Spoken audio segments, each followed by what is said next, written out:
1강 이제 문제풀이 편으로 들어왔습니다. 문제풀이 연습 한번 해보죠. 1번이 경제라는 말의 어원에 대해서 틀리게 설명한 겁니다. 한자로 동양이네요. 세상을 다스리고 국민을 편안케 한다. 이게 뭐예요? 경세재민, 약자다. 맞는 말이죠? 오케이. 그래서 이제 동양이 훨씬 넓은 사이즈로 쓰고 있죠. 영어의 이코노미는 그리스 오이코와 노모스의 합성어로 가정, 집안을 관리한다는 뜻에서 유래했으며 돈을 관리하는 이재술에 가깝다. 오케이. 이것도 맞는 얘기죠. 둘 다. 자, 가정의 경제를 표현하기 위해 폴리티컬 이코노미는 동양을 얘기하는 거잖아요. 동양. 이 가정 경제가 아니라 여기가 틀려져. 얘는 서양이죠. 가정 경제 이러면 서양이 되는 거고 이 폴리티컬 이코노미는 동양 관점이니까 1번에는 3번이 밸런스가 깨졌죠. 동양의 경세 재민이 서양의 이코노미보다 더 넓은 의미죠. 서양은 집안 살림, 이재술, 돈 관리, 가정 관리 이거라면 동양은 폴리티컬 이코노미, 국가, 나라, 백성, 뭐 사회적 차원에서 지금 언급을 하고 있기 때문에 맞는 얘기죠. 4번도 1번은 3번이 되겠습니다. 2번 가보죠. 가로에 뭐가 되나? 자, 경제의 정의네요. 재화를 생산, 소비. 분배죠. 생산, 분배, 소비하는 인간의 재반 활동과 그 제도와 질서를 지칭하는 것이다. 경제 활동 내지는 경제의 정의를 묻는 문제였어요. 제일 중요한 게 생산, 분배, 소비였죠. 그래서 2번에 3번이 되겠죠. 자, 3번 문제로 가보죠. 경제 문제의 출발점으로 옳은 설명. 자원의 희소성이죠. 욕구는 무한, 요거 맞죠? 이를 달성할 수단 또는 자원이 희소하다. 이건 뭐 얘기할 필요 없이 딱 요거네요. 요 상태를 한마디로 얘기해서 뭐라고 얘기를 해요? 희소성. 이렇게 희소성의 원칙 뭐 이렇게 쓸 수 있죠. 자원의 희소성. 욕구는 무한. 요것도 틀린 말은 아닌데 수단 자원도 무한. 요 부분이 틀렸어요. 자원은 무한하지 않죠. 유한하죠. 한정돼 있어요.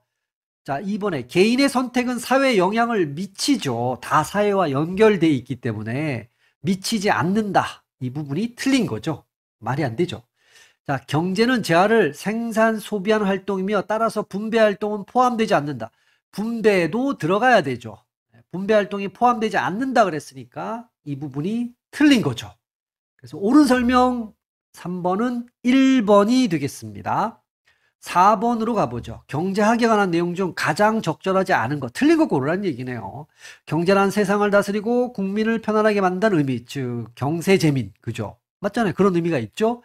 이카노미는 그리스 오이코노모스에서 유래했다. 가정살림, 오케이, 집안살림, 맞고요. 자원의 희소성 때문에 우리는 선택을 해야 된다. 내가 10,000원밖에 없기 때문에 사과배를 다 살 수 없고 어느 걸 살지를 선택을 해야 된다. 그쵸? 맞는 얘기죠. 경제학은 인간의 욕망이 아이고 왜 틀렸는지 아시겠죠? 인간의 욕망은 어떻게 돼야 돼요? 유한이 아니라 무한하는 거죠. 무한. 인간은 끝없는 욕심쟁이입니다. 이걸 전제로 한다. 이걸 유한을 무한으로 고치면 맞는 얘기죠. 유한한 건 자원입니다. 이 욕망을 충족시키는 수단인 자원이 유한하다는 얘기예요. 그래서 틀린 것 하면 4번이 되겠죠. 4번에 4번입니다. 5번 문제 가보죠. 경제 문제를 가장 집약해 놓은 거 희소성이죠. 뭐 얘기할 거 자원의 희소성의 경제 문제의 출발 핵심 중에 핵심이라고 그랬잖아요. 희소성 문제, 자원의 희소성 문제죠. 자, 5번에 3번이 되겠고요. 6번 가보죠. 경제학 설명 중 옳지 않은 겁니다. 틀린 거. 경제학은 선택의 학문이다. 맞죠? 자원의 희소성 때문에 동양의 경제관에서 아이고 6번에 2번입니다. 이 동양을 뭘로 바꾸면 되겠어요? 서양으로 바꾼다고 하면 이 문장은 맞는 얘기죠. 집안 살림. 그죠? 오이코노모스. 6번은 뭐 정답이 이미 나왔습니다. 틀린 건 2번입니다. 욕구에 비해 자원의 존재량이 적어서 희소성 있는 재화를 경제재라고 하잖아요. 그렇죠? 그러니까 희소성이 없는 재화를 자유재라고 하고 희소성이 있는 재화를 경제재라고 해요. 욕구에 비해, 욕구와 비교하여 이런 얘기니까 상대성을 지금 얘기하고 있는 거예요. 경제 문제는 왜 생깁니까? 자원의 희소성으로 발생한다. 뭐 정확하게 맞는 얘기죠. 그래서 1번, 3번, 4번은 맞는 표현이고요. 6번에 2번이 틀렸다. 정답은 2번입니다. 7번 문제로 넘어가 보죠. 경제에 대한 설명 중 틀린 거, 적절하지 않은 거라 그랬어요. 가계, 기업, 국가. 요게 경제 주체다. 3대 경제 주체. 맞는 얘기죠. 경제는 재화를 생산, 분배, 소비하는 행위. 정확하게 맞는 얘기죠. 서양의 경제관에서는 경제란 집안 살림. 이것도 맞죠? 서양이라 그랬으니까. 자, 요 4번이 그러면 또 완전히 틀렸네요. 보나마나. 왜냐?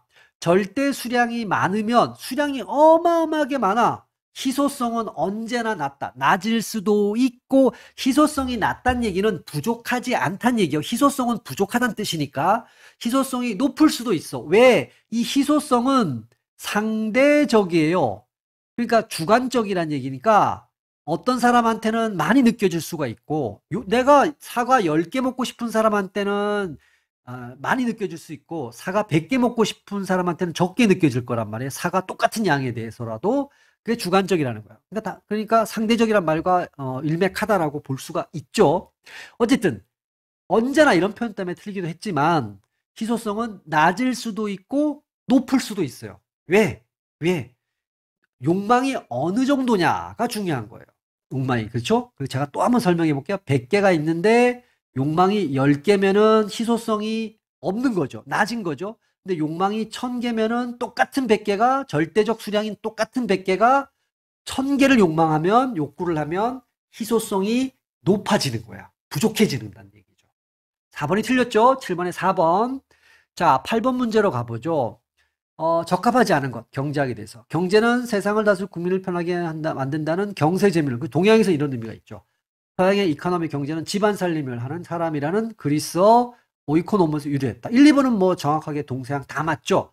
희소성 때문에 선택이 필요 없는, 얘 때문에 필요 있는 학문이다.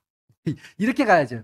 선택이 필요한 없는 때문에 8번에 3번이 틀렸죠. 3번이 정답입니다. 없는이 아니고 필요 있는 학문이다. 선택이 필요한 학문이다. 인간의 욕망이 무한한 거 이번에 맞았네요. 무한한 것을 전제하고 있습니다. 8번에 4번은 맞는 표현이죠. 자, 정답은 3번이 되겠죠. 그래서 9번 문제로 가보죠. 경제재입니다. 가장 옳지 않은 것. 이게 재화기 때문에 재화라는 건 곧 상품이잖아요. 그러니까 욕구를 충족시켜 주죠. 그렇죠? 그러려고 만든 거야. 그러니까 자유제도 욕구를 충족시켜 줍니다. 그러니까 모든 재화, 제자 붙은 건 사람들의 욕구를 충족시켜 줘요. 비용을 지급할 필요가 없으며 서비스는 이거는 뭐 여러분 비용을 지급할 필요가 없다 이렇게 얘기를 하면 이 재화는 무슨 재화가 돼요? 자유재가 되는 거죠. 그러니까 경제재는 재화도 포함 들어가지만 서비스도 당연히 들어가는 겁니다. 재화 서비스는 경제재든 자유재든 상관없어요. 어쨌든 다 기본적으로 해당됩니다. 근데 어쨌든 확실하게 틀린 거는 비용을 지급할 필요가 없으면, 즉 대가를 지급할 필요가 없으면 희소성의 법칙에 지배를 안 받는다는 얘기잖아요. 원칙에. 그러니까 그런 제한은 자유제죠. 그러니까 경제제에 대한 설명으로 틀린 거라 그랬으니까 2번이 틀렸죠. 희소성의 법칙이 적용이 되는 걸 얘기하는 거예요. 그래서 희소하니까 무슨 문제가 발생하는 거예요? 선택의 문제가 부족하니까 선택을 해야 된다는 거야. 내가 가진 자원이 부족하니까 다 살 수 없고 선택을 해서 사야 된다. 이런 얘기입니다. 9번에는 2번이 되겠죠. 이 앞부분은 자유제를 설명해 준 겁니다. 서비스에 해당된다. 이건 말도 안 되는 얘기고요. 서비스 당연히 해당됩니다. 자, 9번에 2번 들어갔고 이제 10번 문제입니다. 경제체제, 자본주의 체제든 사회주의 체제들을 막론하고 발생하는 세 가지 기본적인 포레이 사머리에서 얘기했던 게 있죠. What, how much, how, and for whom 문제예요. 무엇을 얼마나 생산할 것인가. 이거 들어가죠. 누가 생산할 것인가는 없어요. 어떻게 이게 how입니다. how. 얘는 이제 what하고 how much의 문제, 생산의 문제죠. how much.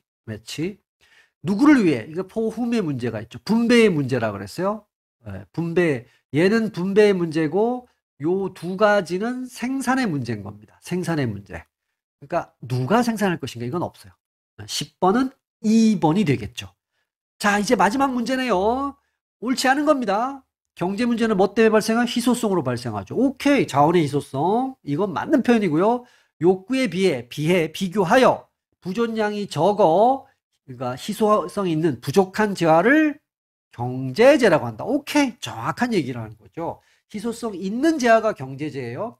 희소성은 사람들의 욕구와 상황과 무관하게 절대적으로 희소성은 어떻게 정해진다고요? 상대적이에요. 뭐와 뭐에 따라서? 욕구와 상황에 따라서. 어떤 상황이냐? 욕구가 어느 정도 크기냐에 따라서 희소하기도 하고 똑같은 재화의 양이 희소하지 않기도 한다라는 거예요. 그래서 11번은 3번이 완전히 틀린 표현이죠. 자, 누구를 위해 생산할 것인가? 이거 영어로 얘기하면 포훔에 관한 문제잖아요. 이건 생산의 문제도 아니고 소비의 문제도 아니고 분배의 문제다. 그러니까 맞는 표현이죠. 분배에 관한 문제다. 오케이. 그래서 11번은 3번입니다.